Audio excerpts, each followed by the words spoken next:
LuckyD versus Diamond. I think I tuned into this one yesterday.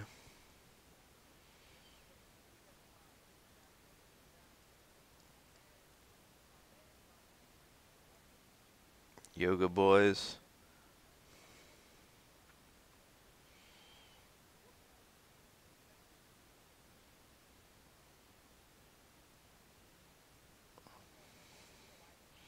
Guy that almost beat Ryan Hart, I don't know.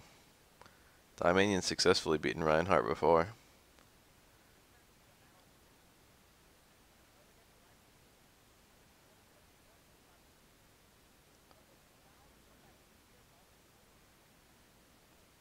LuckyD used to, like, I don't know, he's been playing non-stop, or at least like he's still up to date with the game. I used to see him a lot in Vanilla and Super, and then I never saw him after that. And the only times I ever see him are at like majors. So he probably moved or something. He used to show up to like Guard Crush, and then in the beginning he used to show up to Big 2, but he stopped showing up to Big 2. And then he barely ever comes to next level battle circuit, I feel like.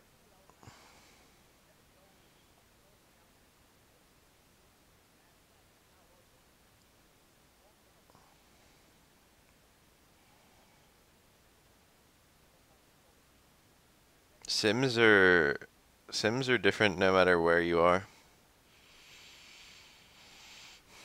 Sim is a character who's played in a lot of radically different ways. He's a character with a lot of personality.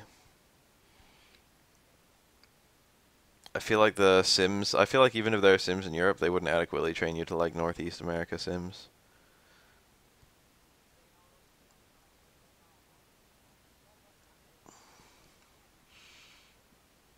I'm super thirsty. Oh, what the fuck? I think he was probably trying to wait for the backdash so he could back fierce it. When does Dawson ever land a level 3 focus? Why do you do a level 3 focus backdash? There's literally no reason ever to do a level 3 focus backdash. If you're gonna hold to a level 3 forward dash is always best. The only reason you wouldn't forward dash, like forward dash just gives you bigger punishes, and the only reason you wouldn't forward dash is if you didn't want to be next to the opponent. For example, if you had a really slow dash, you could be minus frames, or even punishable. Like Dalsum has the slowest forward dash in the game, I'm pretty sure, and he's punishable after most of his focus type forward dashes, even level 2. But level 3 can be blocked, so that's not an issue. If you're gonna hold it to level 3, you should forward dash too.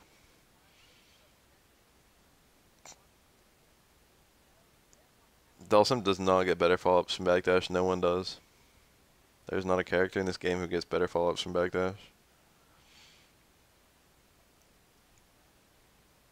There are some characters who get the same follow-ups from backdash.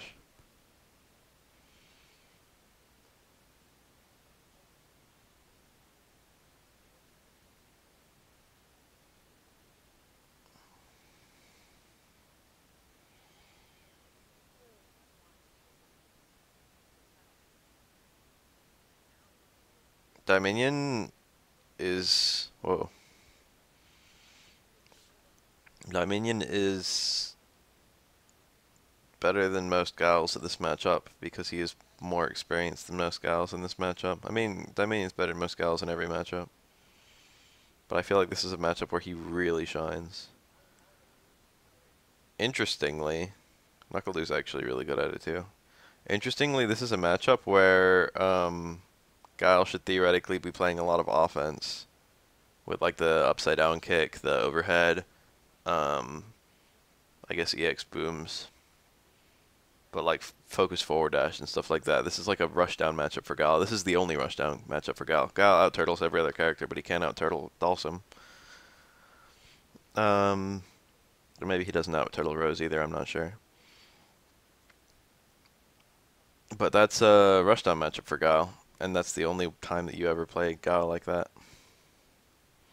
But Dieminion, interestingly, I mean, that's how it traditionally goes. Dieminion actually plays this matchup pretty defensive.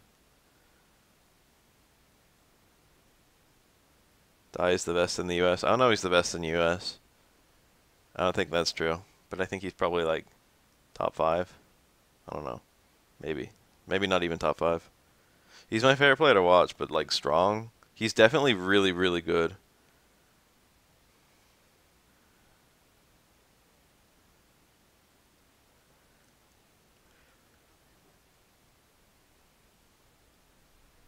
I don't know. I feel like he doesn't win enough tournaments to really be called the best. When there's players out there like Pierre Rog or Justin Wong who win fucking most of the tournaments they attend.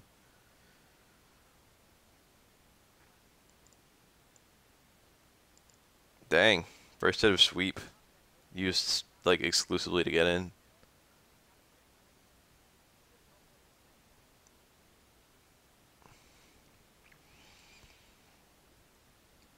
NuckleDo versus Dieminion. I don't know how to classify those two. A lot of people just say like, oh, it's offensive gal versus defensive gal, which is pretty much true. Gal is sort of defensive by nature. NuckleDo plays the closest thing to an offensive gal that's still viable. NuckleDo, I've seen them play the mirror a few times. NuckleDo looks actually better at it, even though it's a defensive mirror.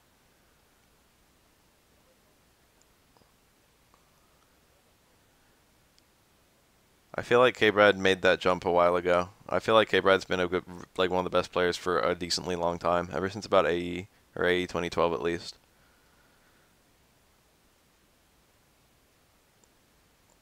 I feel like K-Brad's the sleeper of America. The ensemble dark horse. Dang. Didn't punish. He didn't cancel, he just linked. It's like he didn't expect to get that combo. But he took it anyway.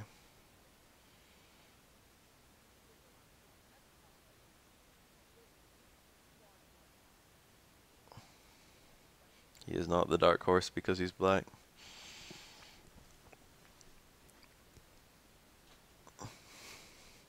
I feel like K-Brad is probably one of the top 5 in America. Unrelated to his performance in this tournament. I already thought that before this tournament.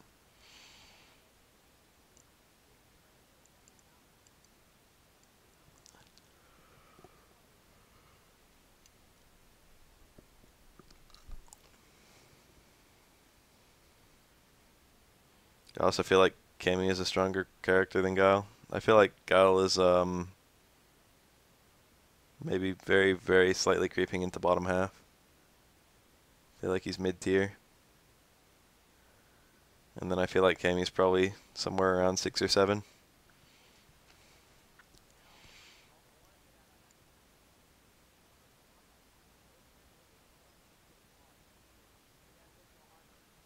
This is like unwinnable.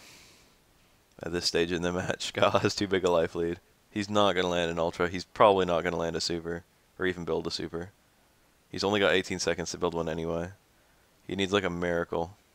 Yeah, nullifying the Ultra. There's like, Dalsum just doesn't have the damage to win that at that point.